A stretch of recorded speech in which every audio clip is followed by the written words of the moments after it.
ملائكته يصلون على النبي يا أيها الذين آمنوا صلوا عليه وسلموا تسليما.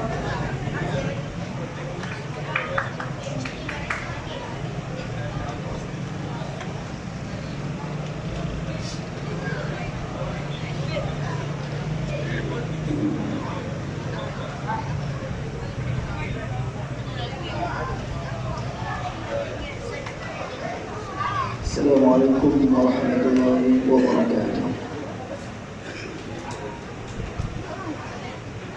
Allahu Akbar, Allahu Akbar, Allahu Akbar,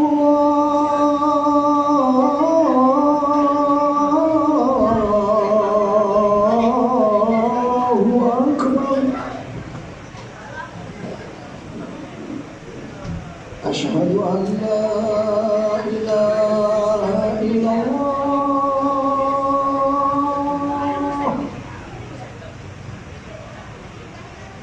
Asyhadu an la ilaha illallah.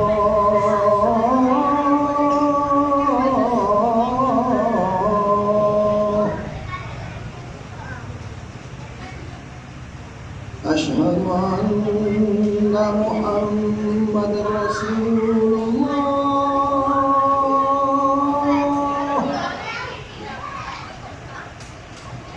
Asyhadu anna Muhammadar Rasulullah.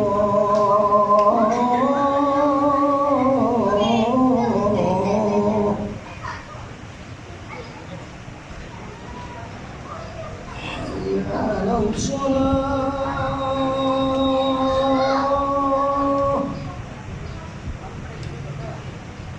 Hayya 'alal shalah. Hayya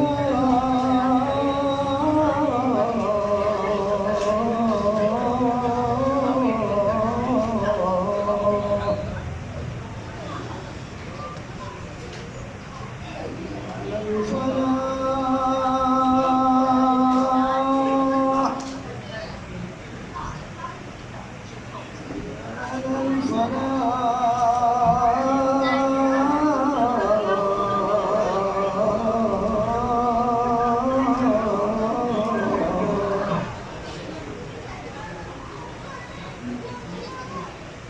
Allahu Akbar, Allahu Akbar. La ilaha illallah.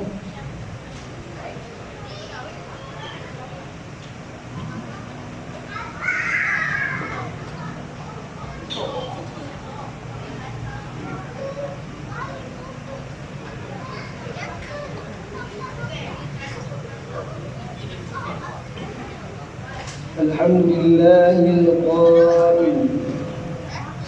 Ya ayyuhalladzina amanu qu anfusakum wa ahlikum naran wa quduha an-nas wal hijarah. Asyhadu an la ilaha illallah wahdahu la syarika lah wa asyhadu anna sayyidana Muhammadan 'abduhu wa rasuluh. Allahumma salli wa sallim wa barik ala sayyidina Muhammad wa ala alihi wa sahbihi ajma'in. Amma ba'd. Faya ayyuhal muslimun ittaqullah musikum wa iyaya bitaqwallahi faqad fazal muttaqun. Qala Allah ta'ala ya ayyuhalladzina amanu ittaqullaha haqqa tuqatih wa la tamutunna illa wa antum muslimun. Muslimin yang dirahmati Allah sekalian, marilah sama-sama kita tingkatkan keimanan dan ketakwaan kepada Allah Subhanahu wa taala dengan melaksanakan segala perintahnya dan meninggalkan segala larangannya. Semoga dengan ketakwaan yang sebenar-benarnya dan keimanan yang teguh akan menjadikan kita hamba yang berjaya dan berbahagia di dunia dan juga di akhirat kelak.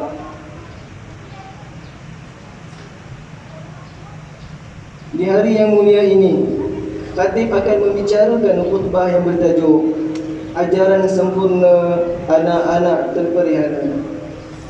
Muslimin yang berbahagia, sifat takwa kepada Allah Subhanahu wa taala adalah benteng yang menghalang diri daripada melakukan dosa, di samping menjadi faktor pendorong umat Islam melakukan kebaikan.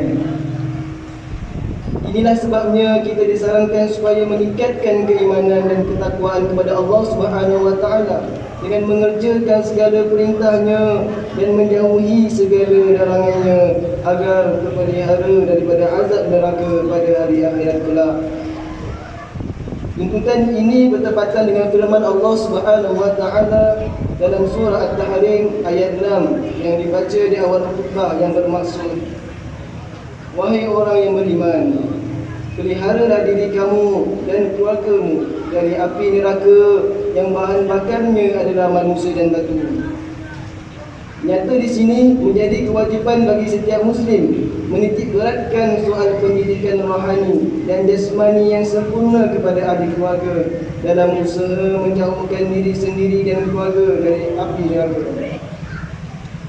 Apabila kita melaksanakan tanggungjawab mendidik dengan baik, bererti kita menjaga diri sendiri dan anak-anak kita daripada api neraka. Mudah-mudahan kita semua cenderung ke arah itu dan mampu menterjemahkannya dalam diri sendiri, keluarga serta organisasi yang kita pimpin agar selamat di dunia dan di akhirat. Hadirin jemaah sekalian, ilmu dan pendidikan yang sempurna berperanan penting dalam memelihara serta membentuk fitrah insani sebagai hamba Allah Subhanahu wa taala. Ia bertujuan memudahkan manusia mengendalikan urusan hidup secara terurus bagi mengimarah dan memakmurkan dunia sebagai persinggahan yang indah sebelum di alam akhirat. Kenyataan ini sejajar dengan kepentingan dan keistimewaan ilmu yang dinyatakan oleh ulama. Sesiapa yang ingin kebahagiaan di dunia, maka perlu berilmu. Sesiapa yang ingin akhirat, maka perlu dia berilmu. Dan sesiapa yang inginkan dunia dan akhirat, maka perlulah dia berilmu. Dasarkan kepada kalam ulama, dapat disimpulkan bahawa umat Islam hendaklah menuntut ilmu dan menjauhi kejahilan. Manakala ilmu yang dituntut itu pula perlu dikuasai, diamalkan dan diaplikasikan dengan bijaksana supaya ia memberi sumbangan serta manfaat terhadap segala amal dan usaha yang dilakukan demi mencapai kebahagiaan hidup di dunia dan di akhirat. Hadirin jemaah yang dirahmati Allah sekalian, dari perspektif Islam, pendidikan merupakan satu proses mengajar, mengasuh dan melatih rohani dan jasmani dengan berteraskan nilai baik dan terpuji yang bersumberkan Al-Quran dan As-Sunnah. Ia bersesuaian dengan kejadian manusia yang diciptakan Allah terdiri daripada elemen roh dan jasad. Ini berarti proses pendidikan seorang anak membabitkan beberapa peringkat yang bermula dari dalam kandungan sehingga lahir dan menjadi dewasa. Justru itu, bagi memastikan kesempurnaan dalam pendidikan anak, ibu bapa perlu membentuk suasana yang harmoni dan bercirikan keislaman dalam kehidupan rumah tangga. Ini kerana dunia pertama bagi seorang kanak-kanak adalah rumah ibu bapanya sendiri. Sekiranya setiap pasangan suami isteri menghayati dan mengamalkan nilai-nilai Islam dalam kehidupannya, maka mudahlah bagi mereka menyemai menimbulkan roh Islam kepada anak-anak. Jika pasangan gagal menerapkan nilai Islam dan mengekalkan kerukunan rumah tangga, maka sudah pasti sukar bagi mereka untuk mengasuh anak-anak mengikut acuan dan budaya hidup Islam. Hakikatnya, pendidikan awal bermula dari rumah lagi. Hadis dari Abu Hurairah radhiyallahu anhu bahawa Rasulullah sallallahu alaihi wasallam bersabda yang bermaksud, Setiap bayi yang dilahirkan adalah suci fitrahnya. Ibu bapa lah yang menjadikan mereka Yahudi, Nasrani maupun Majusi. Riwayat Al-Bukhari dan Muslim. Hadis ini menjelaskan bahawa anak-anak ibarat kain putih yang boleh dicorakkan atau dilukis dengan warna yang diinginkan. Namun ibu bapa lah yang berperanan serta bertanggungjawab sepenuhnya mencorakkan hidup mereka dengan warna-warna yang menarik atau sebaliknya. Hadis daripada Abdullah bin Amr radhiyallahu anhu bahawa Rasulullah sallallahu alaihi wasallam bersabda lagi yang bermaksud, ajarkan anak-anak kamu solat ketika mereka berusia 7 tahun. Itulah mereka sebagai didikan sekiranya mereka melalaikan solat apabila mereka berusia 10 tahun dan pisahkan tempat tidur mereka lelaki dan perempuan. Riwayat Abu Daud. Kedua petikan sabda Rasulullah sallallahu alaihi wasallam ini memberi mesej yang jelas bahawa proses pendidikan anak-anak bermula dari rumah tadi, di mana ibu bapa lah yang memain peranan penting mencorak mereka selaras dengan cara hidup Islam. Sikap acuh tak acuh kaum ibu bapa dalam soal ini boleh membantukan proses pembentukan keluarga sakinah sekaligus merencanakan pembangunan generasi mafdal. Hadirin yang dirahmati Allah sekalian, walaupun para guru telah dipikulkan amanah untuk mendidik anak bangsa di sekolah-sekolah, namun tugasan formal itu mungkin terhad dan terbatas pada waktu dan beramai sekolah sahaja. Ini bererti kejayaan sepenuhnya proses pendidikan anak atau murid menjadi warga yang berilmu, berakhlak, beramal soleh dan tahu berbakti kepada agama, bangsa dan negara memerlukan sokongan dan kerjasama dari seluruh anggota masyarakat, terutama sekali ibu bapa, para da'i, pihak berkuasa dan lain-lain lagi. Sokongan dan kerjasama dalam menjagakan satu tugas yang mulia dan terpuji ini sangat dianjurkan oleh agama kita sebagaimana disarankan oleh Allah Subhanahu wa taala melalui firman-Nya dalam surah Al-Maidah ayat 2. A'udzu billahi minasyaitonir rajim. Wa ta'awanu 'alal birri wat taqwa wa la ta'awanu 'alal itsmi wal 'udwan wattaqullaha innallaha syadidul 'iqab. Dan hendaklah kamu berturut-turungan untuk membuat kebajikan dan bertakwa, dan janganlah kamu berturut-turungan pada melakukan dosa dan kecerobohan.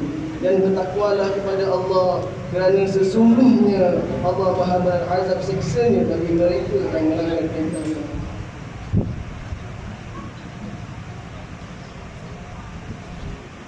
Sehubungan itu, saudara-saudara sekalian, hakikatnya kita semua adalah pendidik, sama ada secara langsung atau tidak langsung.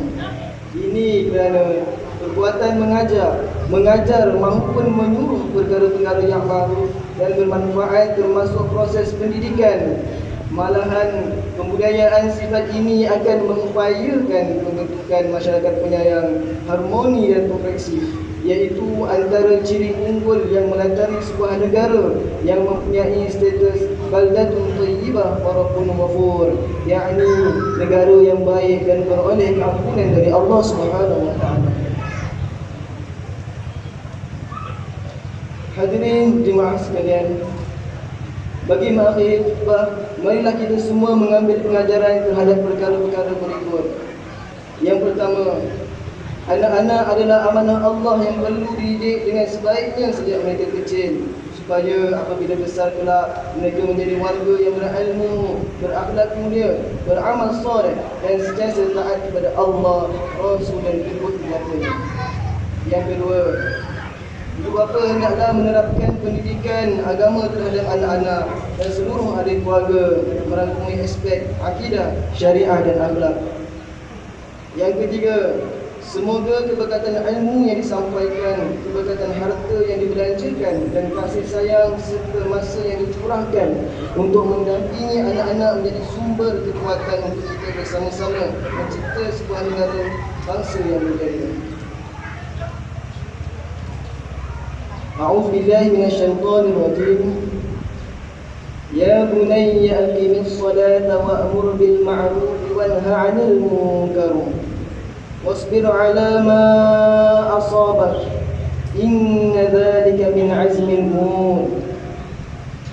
Wahai anak kesayanganku, dirikanlah sembahyang dan suruhlah berbuat kebaikan, serta laranglah daripada perbuatan yang mungkar, dan bersabarlah atas segala bencana yang menimpamu. Sesungguhnya yang demikian itu adalah dari perkara-perkara yang dikehendaki diambil berat melakukannya. Surah Luqman ayat 17. Barakallahu li wa lakum fil Qur'anil azim wa nafa'ani wa iyyakum bima fihi min al-ayati wadh-dhikril hakim wa taqabbala minni wa minkum tilawatahu innahu huwas samiul alim. Aqulu qawli hadha wa astaghfirullah al-azim li wa lakum wa lisa'iril muslimina wal muslimat fastaghfiruhu innahu huwal ghafurur rahim. أعوذ بالله من الشيطان الرجيم. بسم الله الرحمن الرحيم. الحمد لله رب العالمين والصلاة والسلام على أشرف الأنبياء والمرسلين وعلى آله وصحبه أجمعين. اللهم إنا نسألك بحرمة هذا اليوم المبارك أن تكشف عنا كربتنا وأن تغفر لنا ذنوبنا وأن ترزقنا من حيث لا نحتسب برحمتك يا أرحم الراحمين. وصلى الله على سيدنا محمد وعلى آله وصحبه وبارك وسلم والحمد لله رب العالمين.